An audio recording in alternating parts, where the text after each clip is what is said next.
जो पढ़ने वाले हैं वो पढ़ेंगे यूपी ट्रिपल एससी के एग्जाम से जो क्वेश्चन पूछे गए हैं रचना और रचनाकार के टॉपिक से। तो इसमें किस प्रकार की रचना के क्वेश्चन पूछे गए हैं और उनके रचनाकार कौन है यहाँ पर मैं कराने वाला हूँ। और आपके इन्हीं टाइप से क्वेश्चन आपके इन्हीं टॉपिक से क्वेश्चन पूछे जाते हैं। तो चैनल पर नए हो सब्सक्राइब कर लेना। कोई भी क्वेरी हो तो कमेंट में हमें ज़रूर बताया करें। देखिए पहला क्वेश्चन है, निम्नलिखित में से कौन सी प्रेमचंद की कृति नहीं है। तो इनमें से कौन सी प्रेमचंद की कृति नहीं है। देखिए प्रेमचंद की कर्म भूमि भी है, शतरंज के खिलाड़ी भी है, ठीक है। देखिए मानसरोवर इनकी कहानी है, ठीक है। शतरंज के खिलाड़ी और मानसरोवर इनकी कहानियां हैं, ठीक है। ये दोनों कृति हैं इनकी कहानियां। तो इनकी ये कहानियां हैं। और कर्म भूमि जो है यहाँ पर अगर बात करें तो कर्म भूमि इनका एक उपन्यास है, ठीक है। इनका एक उपन्यास है प्रेमचंद का, ठीक है। तो ये तीनों तो हैं।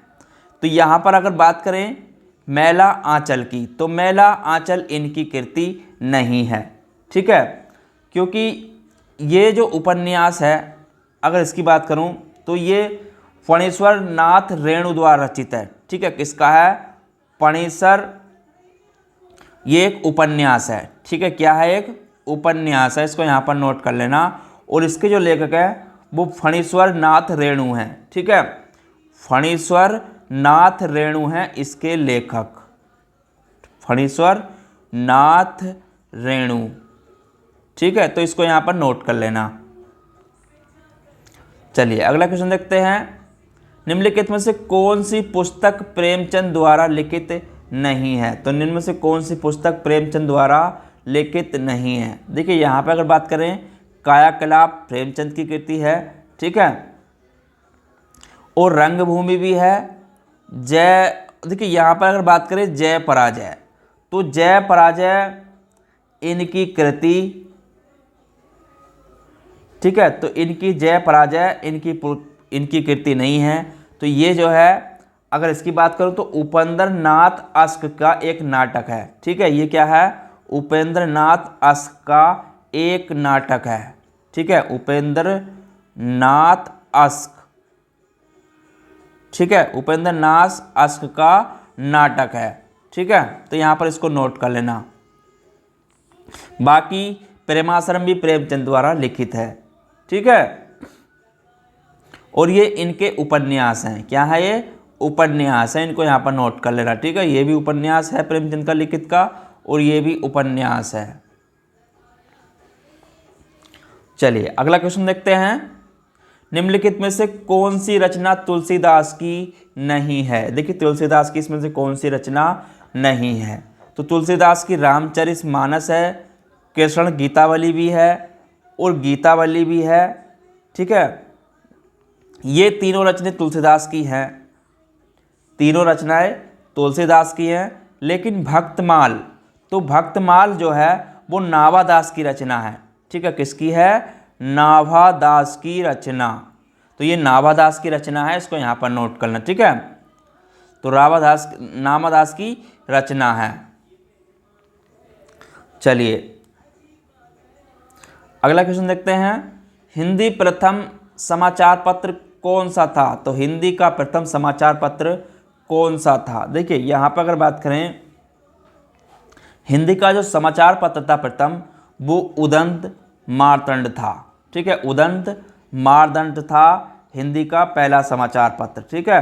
तो भारत का प्रथम समाचार पत्र था। इसकी जो शुरुआत हुई थी, ठीक है, शुरुआत की अगर बात करें शुरुआत, तो इसकी शुरुआत 30 मई 1826 को हुई थी। 30 मई 1826 को कहाँ से हुई थी?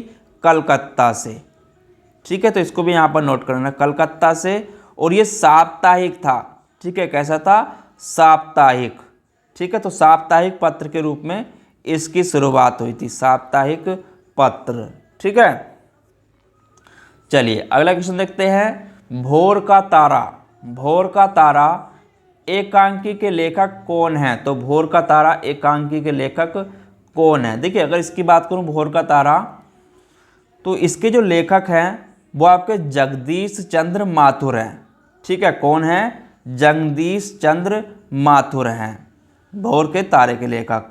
ठीक है, देखिए इनकी अन्य रचनाएं जो हैं, अगर बात करूं इनकी जो रचनाएं हैं, अगर और रचनाएं की बात करूं इनकी, भोर का तारा तो है ही, तो इनकी रचना जैसे कोणार्क। ठीक है, तो कोणार्क भी इनकी रचना है एक, यहाँ पर नोट कर लेना, कोणार्क। ठीक है, तो कोणार्क भी रचना है एक इनकी। ओ मेरे सपने, ओ मेरे सपने,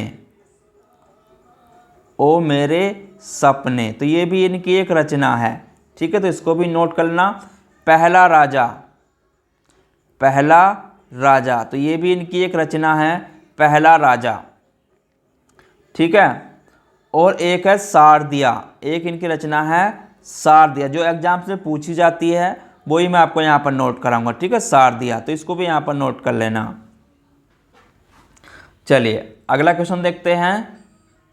रचनाकार और रचना का कौन सा युग्म सही नहीं है? देखिए यहाँ पर अगर बात करें तो तुलसी की तुलसीदास है, सही है।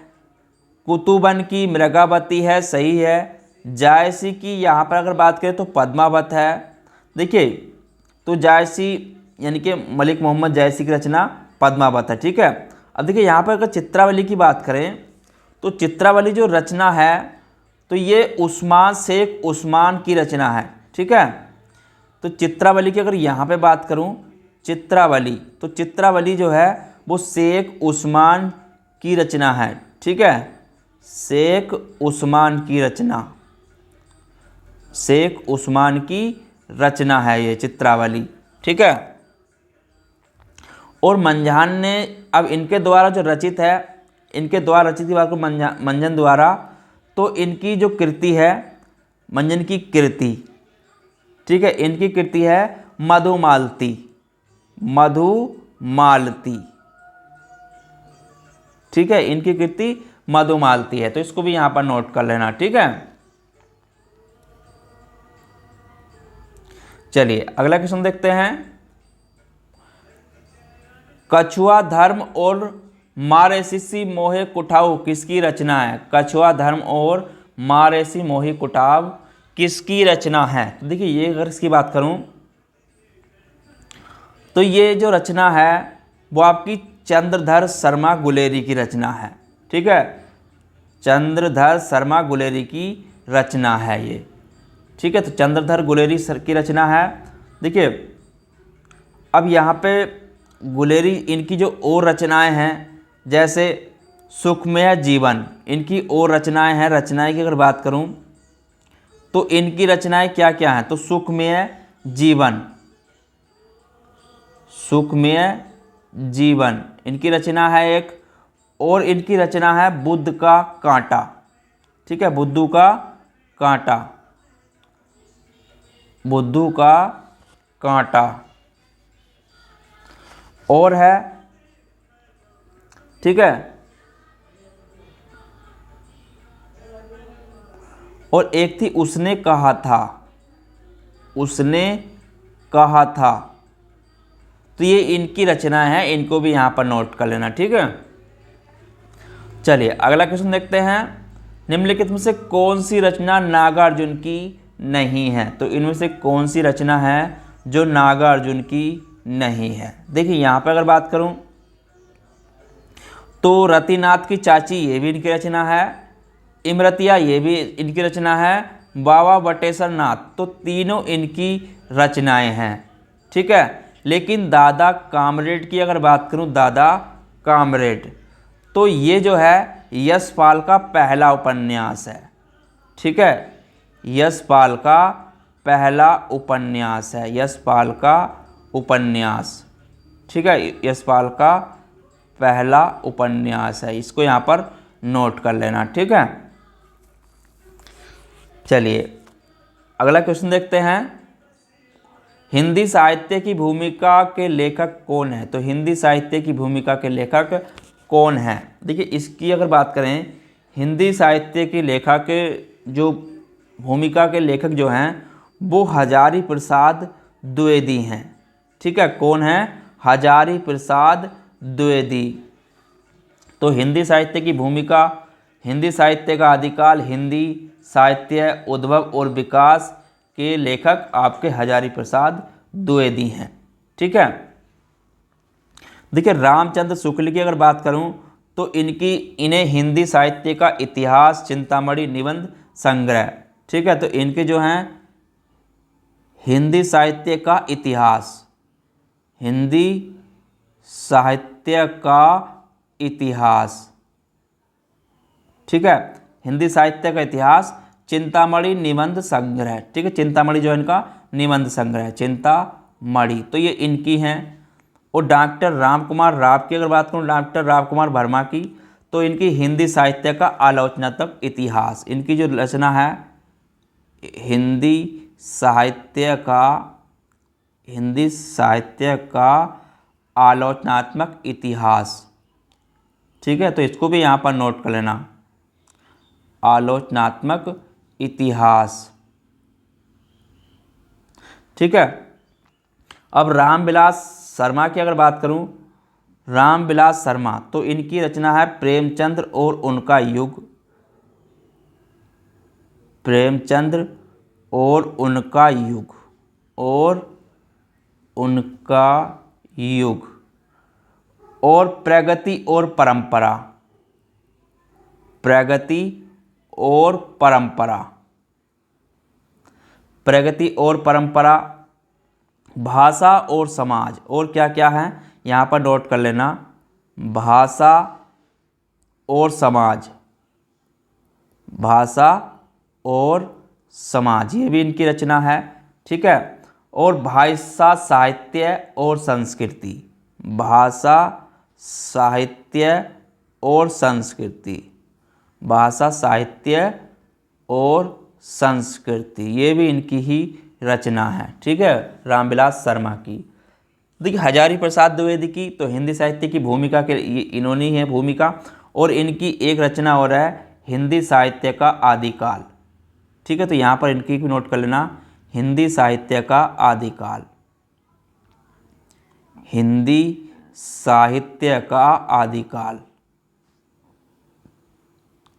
ठीक है, तो ये भी इनकी रचना है, यहाँ पर इसको भी नोट कर लेना। और हिंदी साहित्य उद्भव और विकास, हिंदी साहित्य उद्भव और विकास, हिंदी साहित्य उद्भव और विकास, उद्भव और विकास, तो ये भी इनकी रचना है, इसलिए यहाँ पर इनको नोट कर लेना, ठीक है। चलिए अगला क्वेश्चन देखते हैं। पृथ्वीराज रासो हिंदी साहित्य के किस काल में लिखा गया? तो पृथ्वीराज रासो हिंदी साहित्य के किस काल में लिखा गया? देखिए पृथ्वीराज रासो की अगर बात करूं तो ये आदिकाल में लिखा गया, ठीक है, कब लिखा गया है? आदिकाल का सर्वप्रसिद्ध ग्रंथ है, ठीक है। तो इसकी रचना किसने करी? पृथ्वीराज रासो की। तो इसकी रचना चंद्रवरदाई ने करी, ठीक है, चंद्रवरदाई ने इसकी रचना करी है, तो चंद्रवरदाई ने इसकी रचना करी है, ठीक है। और इसमें है क्या, अगर इसकी बात करूं तो इसमें इस ग्रंथ में चौहान शासक जो था पृथ्वीराज तृतीय के अनेक युद्ध और विजयों का सजीव चित्रण हुआ है, ठीक है। तो ये पृथ्वीराज चौहान का इसमें वर्णन है, पृथ्वीराज चौहान का, पृथ्वीराज तृतीय, ठीक है, पृथ्वीराज तृतीय, तो पृथ्वीराज तृतीय के युद्ध का वर्णन है इसमें, ठीक है, युद्ध का वर्णन है, इसको भी यहाँ पर नोट कर लेना, ठीक है। चलिए अगला क्वेश्चन देखते हैं। निर्मला उपन्यास के लेखक कौन हैं? तो निर्मला उपन्यास के जो लेखक हैं अगर उसकी बात की जाए तो निर्मला उपन्यास के जो लेखक हैं वो प्रेमचंद हैं, ठीक है, कौन हैं? प्रेमचंद हैं, ठीक है। अब देखिए जयशंकर प्रसाद की अगर इनकी देखिए रचनाएं, प्रेमचंद की अगर बात करूं तो प्रेमचंद की बहुत सारी रचनाएं हैं, यहाँ पर अगर नोट करें इनकी रचनाओं को तो इनकी बहुत सारी रचनाएं हैं, जैसे सेवा सदन, सेवा सदन इनकी रचना है, वरदान, तो वरदान भी इनकी रचना है एक, प्रेमाश्रम मैंने अभी लिखवा दिया था पीछे, रंगभूमि भी है, ठीक है, रंगभूमि, तो इनको नोट कर लेना। गवन भी इनकी रचना है, ठीक है, कर्म भूमि, कर्म भूमि, गोदान, गोदान, तो इनकी बहुत सारी रचनाएं हैं। बाकी मैं आपको थ्योरी में लिखवाऊंगा, यहाँ पर इसलिए लिखवाने का। जयशंकर प्रसाद की अगर बात करूं तो इनकी कंकाल, जैसे इनकी मोस्ट है कंकाल, तितली, ठीक है, तितली, इरावती, इरावती, तो इनकी रचना है। अब देखिए यशपाल की बहुत सारी रचनाएं हैं, वो मैं आपको आगे लिखवाऊंगा, ठीक है। चलिए अगला क्वेश्चन देखते हैं।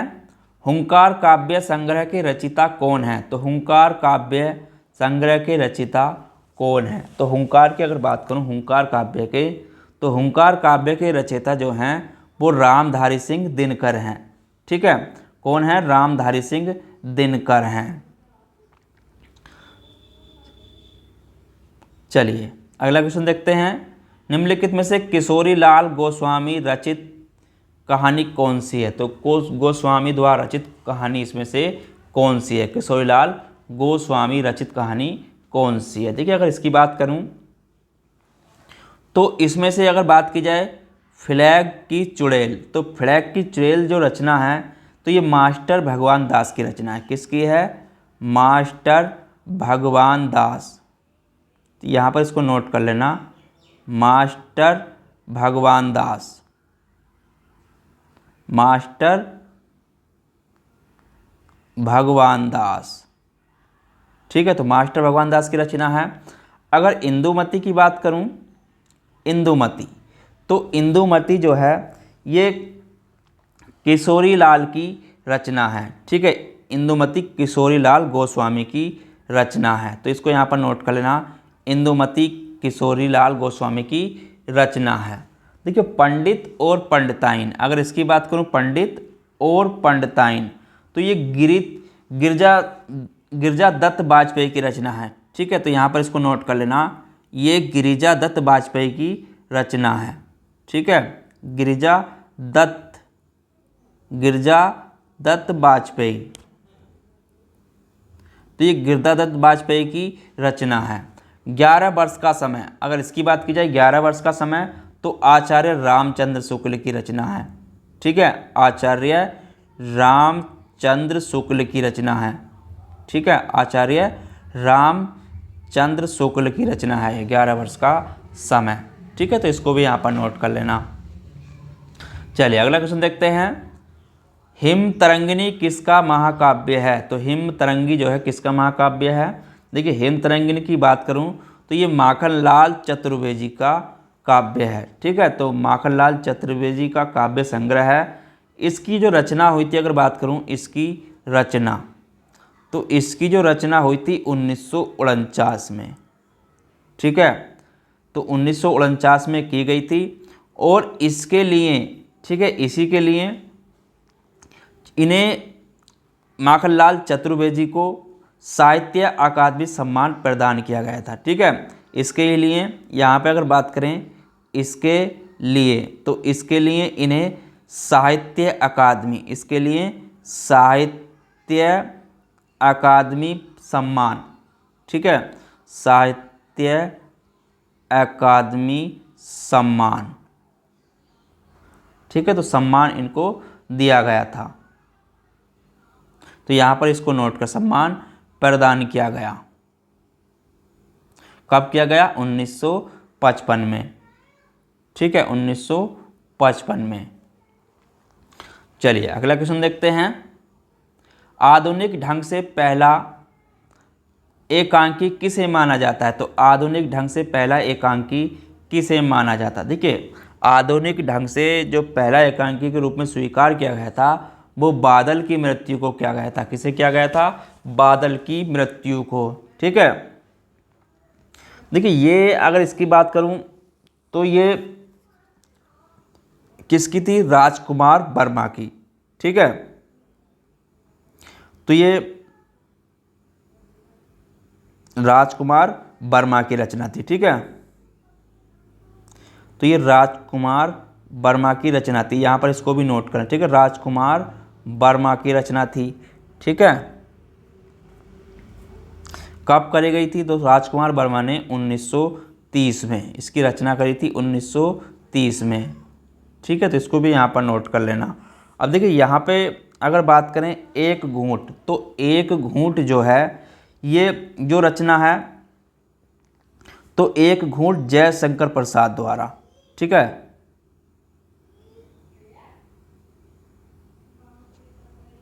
तो ये जयशंकर प्रसाद की है एक घूंट, तो इसको भी यहाँ पर नोट कर लेना, जयशंकर प्रसाद। तो जयशंकर प्रसाद की रचना है ये। उसके बाद देखिए कारवां, तो कारवां की अगर बात करूँ तो कारवां भुवनेश्वर की रचना है। किसकी है? भुवनेश्वर की। तो यहाँ पर इसको भी नोट कर लेना, भुवनेश्वर की रचना है। भोर का तारा, तो भोर का तारा जो है अगर इसकी बात करें, भोर का तारा एकांकी है और जगदीश चंद्र माथुर की रचना है। किसकी है? जगदीश चंद्र माथुर की रचना। ठीक है, जगदीश चंद्र माथुर। ठीक है, जगदीश चंद्र माथुर, तो इसको भी यहाँ पर नोट कर लेना। ठीक है, चलिए अगला क्वेश्चन देखते हैं। केशव दास द्वारा रचित आध्यात्मिक ग्रंथ का नाम क्या है? तो केशव दास द्वारा रचित आध्यात्मिक ग्रंथ का नाम क्या है? देखिए केशव दास की अगर बात करें यहाँ पर, तो केशव दास जो है जो रचित है यहाँ पर वो है विज्ञान गीता। ठीक है, क्या है? विज्ञान गीता। अब देखिए यहाँ पे अगर बात करें,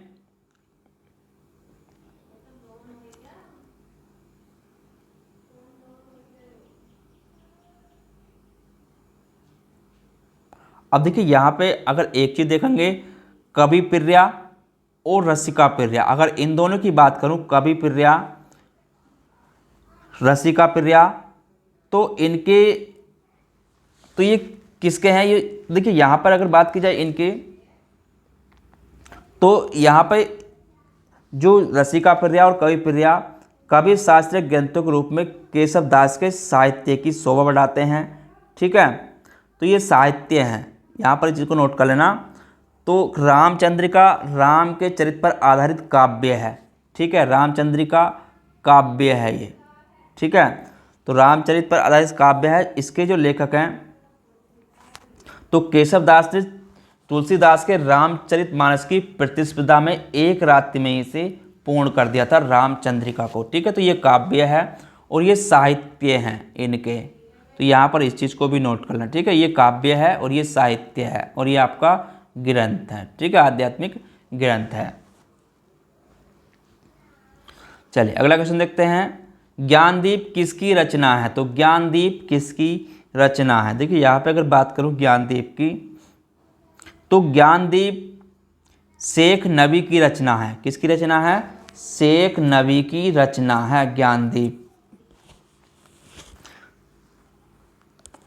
ठीक है, और ये काव्य है एक, ये काव्य है, इसको भी यहाँ पर नोट कर लेना। ठीक है, चलिए अगला क्वेश्चन देखते हैं। रामचंद्रिका की रचना किसने की है? देखिए रामचंद्रिका की रचना की अगर बात करें तो ये केशव ने करी है। ठीक है, किसने करी है? केशव ने करी है। तो ये महाकवि केशव दास, ठीक है, महाकवि केशव दास ने इसकी रचना करी है, महाकवि केशव दास। ठीक है, तो महाकवि केशव दास ने किस उसके कवि थे? तो ये रीतिकाल के कवि थे, यहाँ पर इसको भी नोट करना। तो ये रीतिकाल के कवि थे। ठीक है, रीतिकाल के कवि थे। ठीक है, तो इनकी जो रचनाएं हैं अगर बात करूं यहाँ पर, इनकी जो रचनाएं हैं केशव दास की, तो इनकी रचना जैसे रामचंद्रिका हो गई है और आपकी कवि प्रिया। ठीक है, कवि प्रिया हो गई, रसिक प्रिया हो गई, रसिक प्रिया। तो रसिक प्रिया भी इनकी रचना है एक। रतन बावनी, रतन बावनी जैसे इन्होंने ग्रंथों की रचना भी करी है। ठीक है, रतन बावनी। ठीक है, तो इसको यहाँ पर नोट कर लेना, रतन बावनी। तो जैसे इनके ग्रंथ हैं, ठीक है, ये क्या है? ग्रंथों की इन्होंने रचना करी है। ठीक है, ग्रंथों की रचना। तो यहाँ पर इस चीज़ को भी नोट कर लेना। ठीक है, चलिए अगला क्वेश्चन देखते हैं। जयशंकर प्रसाद जी की पहली कहानी कौन सी है? तो जयशंकर प्रसाद जी की पहली कहानी कौन सी है? देखिए अगर यहाँ पे बात करें जयशंकर प्रसाद की जो पहली कहानी है वो थी ग्राम। ठीक है, किससे इन्होंने प्रकाशित करी थी? ग्राम शीर्षक से। तो ग्राम शीर्षक से ये प्रकाशित करी थी इन्होंने 1911 में। ठीक है, कब करी थी? 1911 में। ठीक है,